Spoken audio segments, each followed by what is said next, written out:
Vous savez, nous sommes 3 corps en un. Nous avons le corps physique que voici le mien.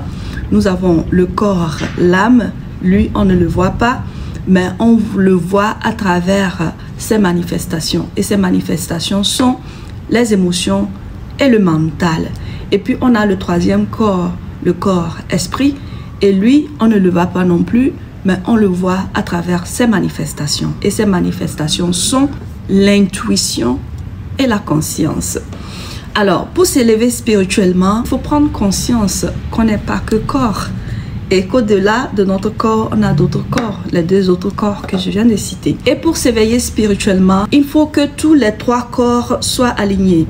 Donc, le corps physique doit être en alignement avec le corps, l'âme, qui lui aussi doit être en alignement avec le corps, l'esprit. Donc, une personne qui se voit en train de se parler tout seul, c'est une personne qui a embarqué sur son chemin d'éveil spirituel. C'est une personne qui s'est rendue compte qu'elle n'est pas que corps, qu'en dehors de son corps, elle a l'âme. Alors, lorsque la personne se parle tout seul, qu'est-ce qui se passe? La personne a quitté le corps physique pour rentrer dans le corps, l'âme.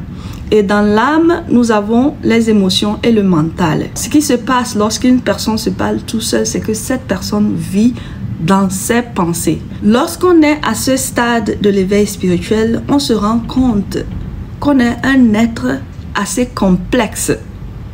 On se pose des questions à savoir qui parle et qui écoute. Si c'est moi qui me parle, qui est ce moi-là qui parle et qui est celui-là qui écoute? Donc on se rend compte de la division, la séparation. Et on comprend automatiquement qu'il y a au-delà de moi, il y a un autre moi à l'intérieur de moi. Et ce moi-là est l'âme. Alors c'est tellement facile de demeurer dans cette étape-là parce que c'est une étape très intéressante.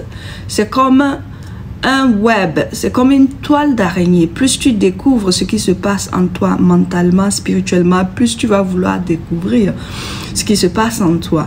Donc, tu peux trouver cette zone-là comme une zone de confort où tu vis là-dedans, tu entretiens des conversations avec toi-même et tu te rends compte qu'avec cette façon de causer avec toi, tu es en mesure de causer avec d'autres personnes qui, elles aussi, ont découvert qu'elles ont ce potentiel-là, elles ont ce moi-là en eux à qui il faut causer. Du coup, du moment où tu te rends compte que tu peux parler au toi qui est en toi, tu te rends compte qu'avec cette même méthode, tu es en mesure de communiquer avec les âmes des autres. Tu te rends aussi compte qu'avec cette même méthode, tu peux communiquer aux êtres invisibles comme les morts. Tu te rends compte que tu peux communiquer aux êtres vivants à travers la télépathie. Et la télépathie, j'ai expliqué comment ça se passe. C'est comme une lecture des pensées de quelqu'un. Donc, lorsque tu es connecté avec cette personne, tu es en mesure de lire dans leurs pensées et ces personnes-là peuvent aussi lire dans tes pensées.